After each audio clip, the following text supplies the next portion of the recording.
C'est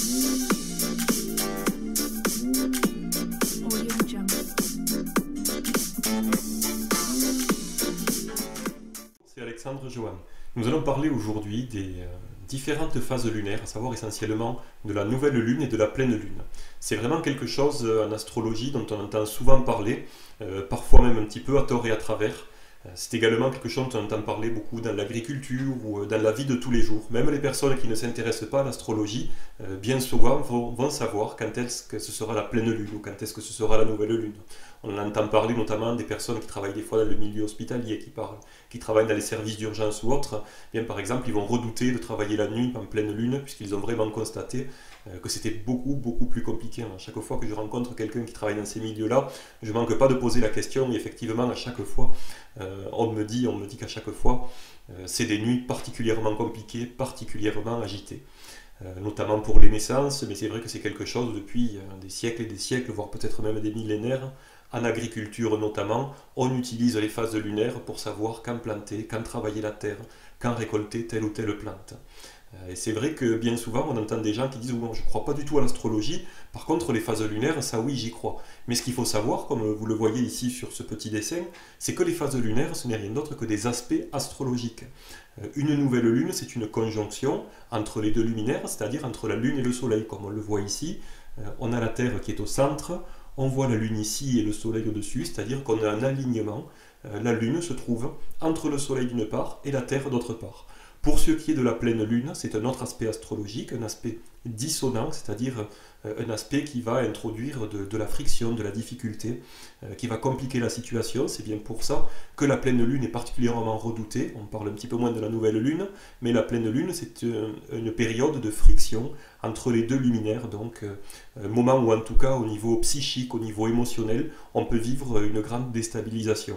La pleine lune, on la voit ici, c'est à ce moment-là l'inverse, c'est-à-dire que la Terre se trouve entre le soleil d'une part, et la lune d'autre part. À ce moment-là, lors de la pleine lune, elle est complètement illuminée et elle apparaît complètement dans le ciel. Les influences générales liées à la nouvelle lune, souvent, puisque c'est le début du cycle croissant, donc on associe à la nouvelle lune des influences pour commencer quelque chose, pour débuter une activité et bénéficier ensuite de l'enthousiasme, du dynamisme et de la phase croissante qui va apporter son énergie et qui va vous aider à développer les projets que vous aurez entrepris lors d'une nouvelle lune. Inversement, lorsqu'on parle de pleine lune, c'est le terme de la phase croissante, on va débuter la phase décroissante, c'est la fin de quelque chose.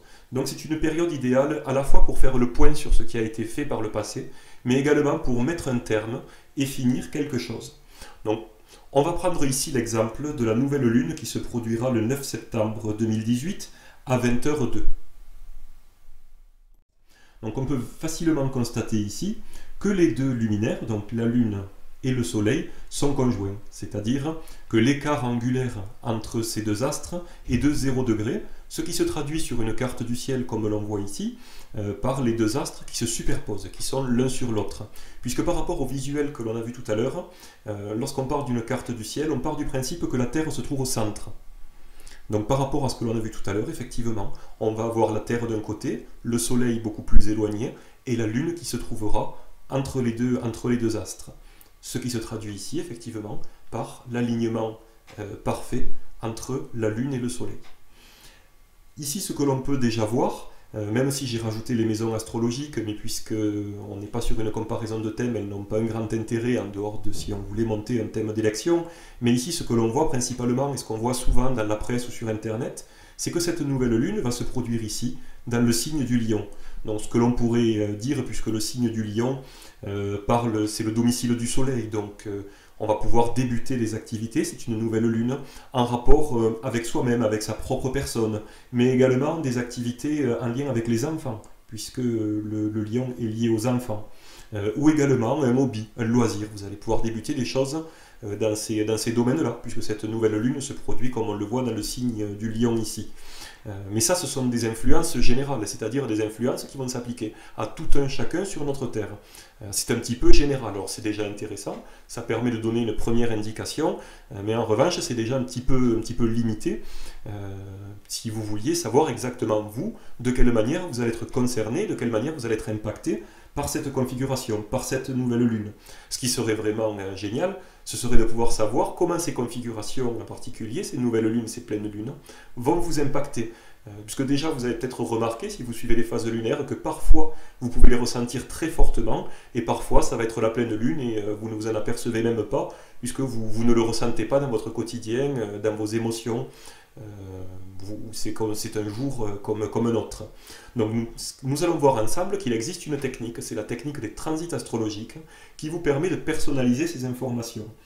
Cette technique, en fait, il s'agit tout simplement de placer votre thème astral, qui est en général l'unité de base, votre ADN astrologique, c'est-à-dire l'élément, le schéma, le dessin, dans lequel on va retrouver toutes les influences que vous avez reçues au moment de votre naissance, puisque c'est ni plus ni moins que la représentation du ciel tel qu'il était au moment de votre naissance.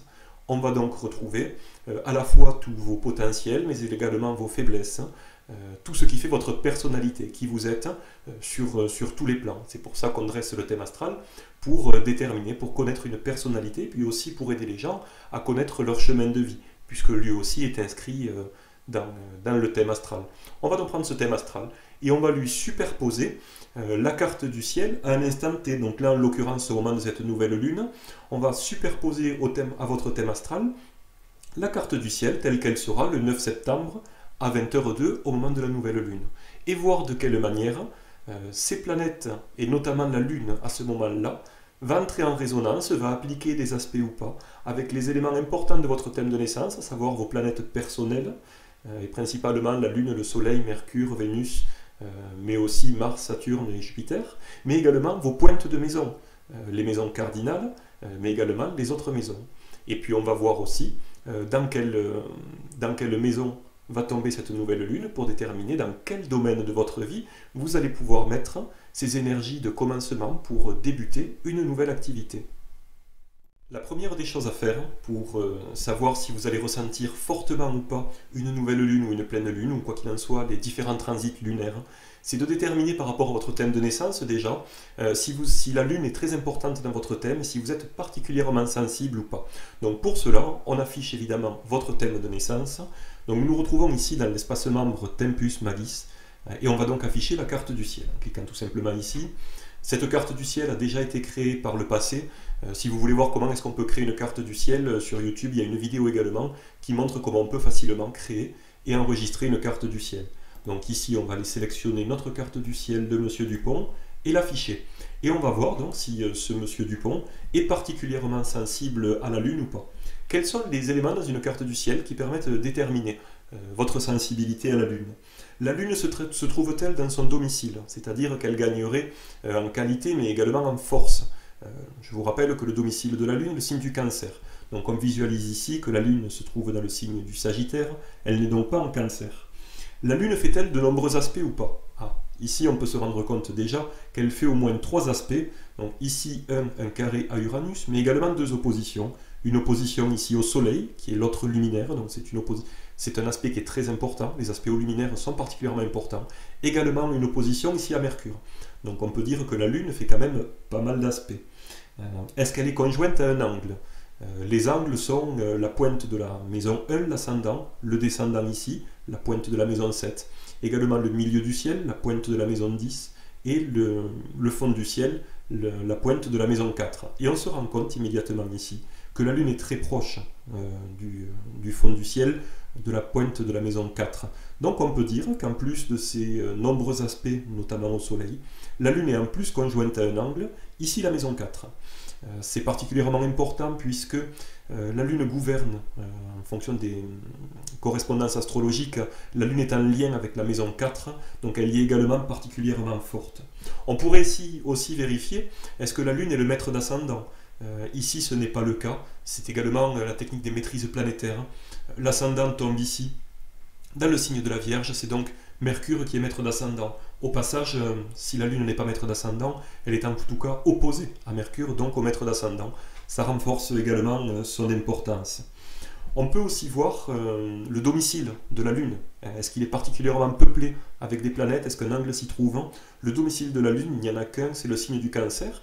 Et l'on voit ici qu'au moins 2 planètes se trouvent dans le Cancer, à savoir Mercure et Vénus. ça renforce encore, s'il en était besoin, l'importance de la Lune. Donc on se retrouve ici avec ce thème de M. Dupont, et on se rend compte que, pour lui en tout cas particulièrement, au vu des critères que nous venons de passer, il sera particulièrement sensible au transit lunaire, donc notamment aux pleines lunes et aux nouvelles lunes. Ce qui est intéressant, c'est que vous fassiez ça évidemment pour votre thème astral, pour la carte du ciel au moment de votre naissance, et que vous déterminiez, est-ce que la Lune au moment de votre naissance était en Cancer dans son domicile? Si oui, elle sera particulièrement forte. Est-ce qu'elle fait de nombreux aspects avec les planètes et notamment avec le Soleil? Si oui, elle sera encore plus forte. Est-ce qu'elle est conjointe à un angle, à l'ascendant, au descendant, au milieu du ciel et au fond du ciel? Si c'est le cas, ça renforcera encore son importance dans votre thème. Enfin, y a-t-il beaucoup de planètes en Cancer ou la Lune est-elle maître de votre ascendant? Toutes ces conditions-là renforcent évidemment l'influence de la Lune sur vous de manière générale.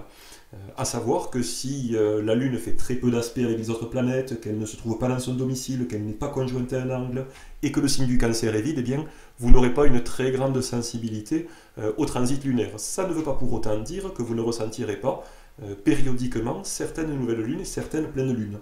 Nous allons voir maintenant, sur la carte des transits, comment est-ce que vous pourrez déterminer à l'avance si vous serez particulièrement impacté ou pas, en dehors de votre sensibilité personnelle. Sachant que si votre sensibilité personnelle à la Lune est élevée, évidemment, et qu'en plus de ça, votre carte des transits montre de nombreux aspects à la Lune, ça renforcera encore l'importance et la puissance des influences que vous recevrez. Si votre carte du ciel de naissance montre peu de puissance pour la Lune dans votre thème, et que votre carte des transits, elle, montre une forte importance de cette nouvelle Lune ou cette pleine Lune, et bien là, malgré tout, de façon occasionnelle et particulièrement pour la carte du ciel étudiée, vous pourrez savoir à l'avance que vous ressentirez fortement les influences, qu'il s'agisse d'une nouvelle lune ou d'une pleine lune.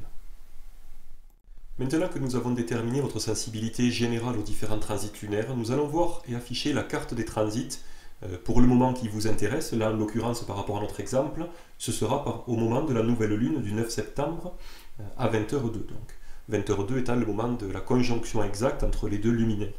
Donc pour cela, il suffit de se rendre sur la carte des transits astrologiques, de sélectionner donc le thème astral dont il est question, ici celui de M. Dupont, à savoir que ces thèmes astraux sont très faciles à créer et à enregistrer. J'ai fait une petite vidéo qui explique ça, ça se fait en 2 minutes très facilement. Vous pouvez en créer et en enregistrer autant que vous le souhaitez.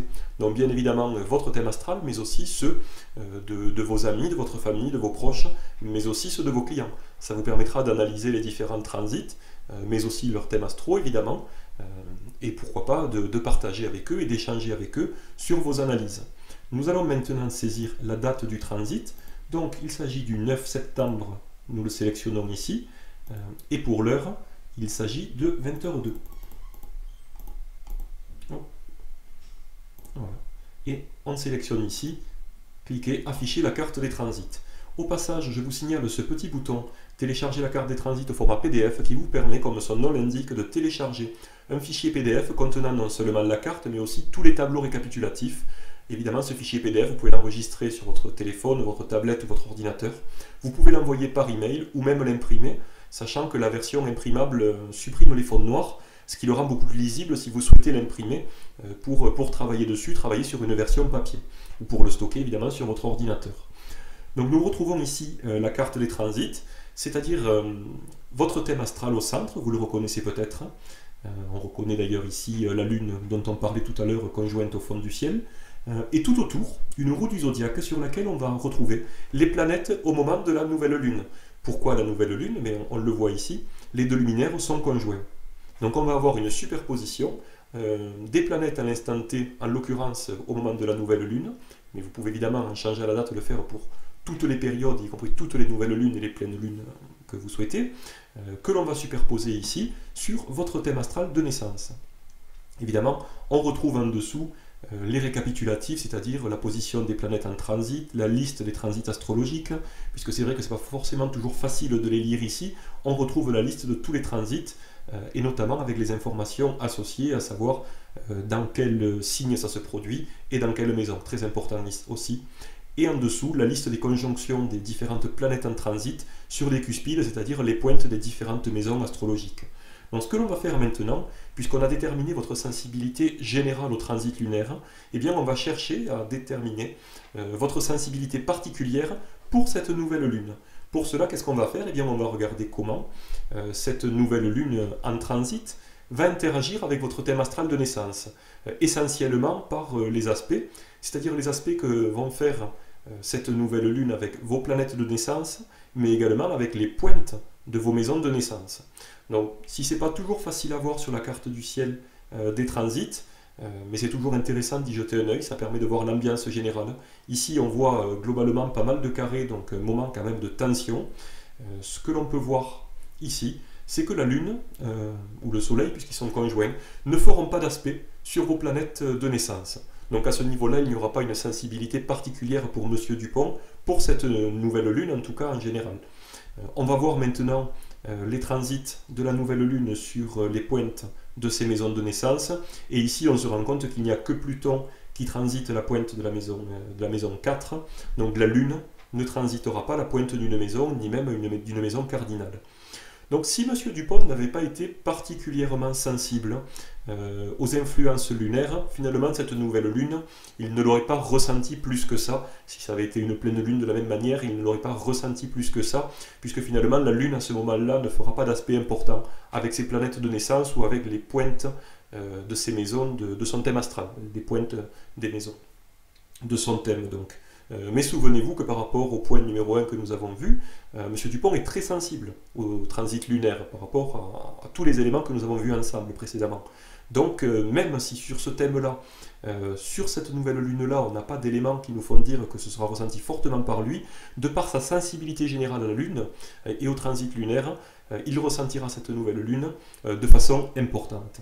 Ce qui est intéressant maintenant de déterminer, c'est de savoir dans quelle maison, puisque je vous rappelle que les maisons astrologiques déterminent les champs d'expérience, les domaines de la vie dans lesquels vont s'exprimer les différentes planètes ou les différents transits. Ici, on se rend compte qu'on est dans la maison 11, mais on peut le voir tout simplement en recherchant la Lune, et on se rend compte qu'effectivement elle est en transit dans la maison 11. Pour M. Dupont, évidemment. La maison 11, ça représente les amis, les groupes, la vie sociale. Donc ce sera très intéressant, par exemple, une nouvelle lune dans la maison 11, pour sortir, pour rencontrer vos amis, faire de nouvelles activités avec vos proches, avec vos amis, ou encore avec des groupes de personnes. Ce serait intéressant aussi pour vous créer de nouveaux contacts, rejoindre aussi des associations, encore une fois, des groupes de personnes. La maison 11, c'est aussi la maison des espoirs et des projets. Donc si vous aviez, que ce soit des espoirs ou des projets à débuter, eh bien ce sera très intéressant de profiter d'une nouvelle lune, qui, je vous le rappelle, donne des énergies de création, de nouveauté, et s'ensuit derrière la phase croissante de la lune qui vous soutient par ces énergies croissantes. Donc vous pourrez débuter quelque chose en lien avec les espoirs que vous aviez, que vous entreteniez, ou des projets que vous aviez de côté ou dans des cartons. Et bien ce moment-là pour M. Dupont aurait été excellent pour cela. Mais évidemment, lorsque vous ferez cette analyse à chaque fois pour les nouvelles lunes ou les pleines lunes, ça tombera très régulièrement dans des maisons différentes. Une fois peut-être dans la maison 7, qui sont les associations professionnelles ou personnelles, ça pourra tomber dans la maison 4, le foyer, la maison, la famille, ça pourra tomber dans la maison 2, ici, pour les finances personnelles, la manière dont vous gagnez votre vie, ça pourra tomber dans la maison 10, la carrière professionnelle par exemple.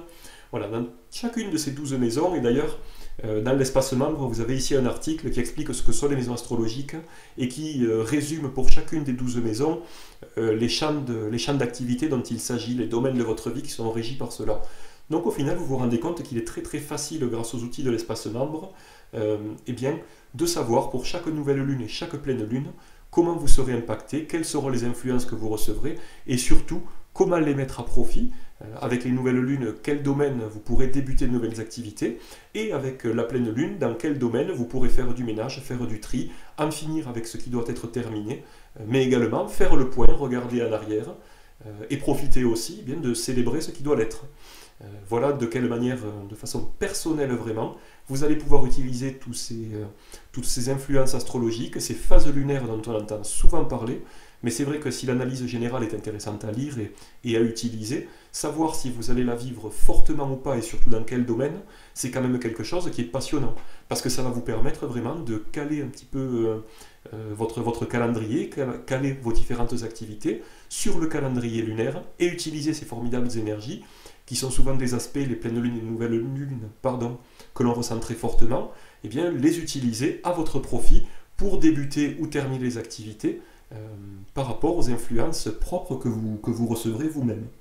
À chaque nouvelle lune donc, ou à chaque pleine lune, vous pourrez faire donc cette expérience, afficher ces aspects, afficher cette carte des transits et savoir donc comment vous allez pouvoir vivre au mieux ces différentes influences, de façon évidemment personnalisée. Et comme vous le voyez, c'est très facile à l'espace membre Tempus Magis. Donc si vous disposez d'un accès, eh bien je vous encourage vraiment à le faire chaque fois, pour chaque nouvelle lune et chaque pleine lune. Déjà évidemment le point numéro 1, déterminer votre sensibilité propre aux différents transits lunaires, ça sera toujours intéressant. Et puis ensuite de voir vous, pour cette nouvelle lune du 9 septembre, voir de quelle manière et dans quel domaine de votre vie vous allez pouvoir utiliser ces énergies de nouveauté et de création. Si vous n'êtes pas membre du projet Tempus Magis, c'est très simple, il vous suffit de vous rendre sur le site tempus-magis.fr/abonnement ou sur tout simplement tempus-magis.fr, en bas vous avez un bouton et vous allez pouvoir très facilement et en quelques minutes compléter donc votre formulaire d'inscription et bénéficier de tous ces outils. En plus évidemment de l'agenda astro que vous recevrez quotidiennement par email. Voilà, eh bien nous avons maintenant fait le tour de la manière dont on peut personnaliser les influences des nouvelles lunes et des pleines lunes. Ça vous permettra aussi de débuter avec les transits astrologiques qui sont une technique de prévision astrologique très très puissante, vraiment très utile. Ça vous permettra de mettre un pied dedans. Ça peut un petit peu dérouter parce que comme vous le voyez sur cette image, le schéma, la carte du ciel est un petit peu complexe. Mais en fait, comme vous le voyez quand je vous l'explique, et avec les tableaux en plus récapitulatifs, c'est vraiment très très simple à mettre en œuvre. Donc on récapitule juste les étapes. L'étape numéro 1, d'étudier votre propre réceptivité aux influences des transits lunaires. L'étape numéro 2, de voir si sur un moment en particulier, une nouvelle lune, une pleine lune en particulier, vous serez particulièrement sensible à elle ou pas, en étudiant les aspects que va faire cette nouvelle lune ou cette pleine lune avec vos planètes de naissance ou avec les pointes de votre thème astral.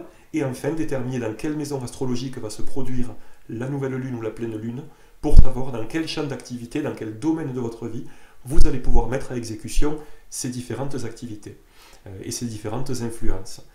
Voilà, on a maintenant fait le tour de l'utilisation des transits lunaires avec les phases lunaires, donc pleine lune et nouvelle lune.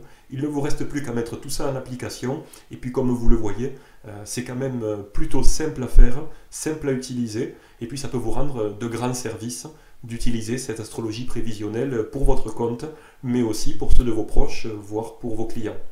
Voilà, et bien je vous souhaite une bonne journée, et puis je vous dis à très bientôt. Bye.